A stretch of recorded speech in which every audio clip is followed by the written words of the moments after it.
So here we have our rhubarb. So all we're going to do is we're going to top and tail it. Okay, quite simply. Don't need to peel this or anything unless it is very big. Not the camera there. Okay, and the rest of it.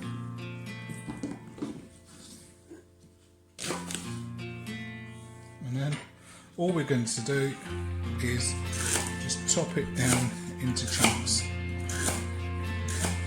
Once it's all chopped, pop that into a pan.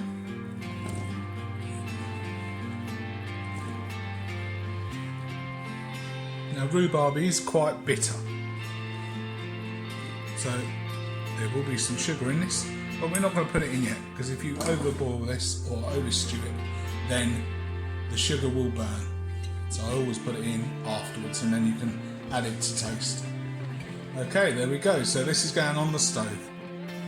So these have gone on now. These are on the stove with about 3 tablespoons of water. I've probably got about 150 grams of rhubarb there.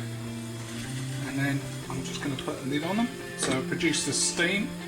Alright, now we're going to turn that, once that's bubbling, we're going to turn that right down and just stew it slowly, okay? So keep an eye on it, give it a stir every now and then. We'll give that 5 minutes and then come back to it. So we're at 5 minutes, let's have a look. So you see they're beginning to come down. Okay, just give them a little stir. Okay, so nothing's soft yet.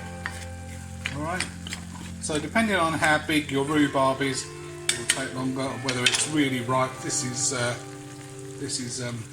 not that red, so we'll leave it a little bit longer, just till it becomes mushy, but don't boil it too much, otherwise it will stick to the bottom.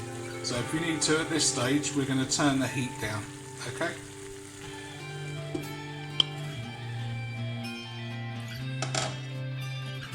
Okay, so it's all stewed down. Now we're just going to leave that to cool.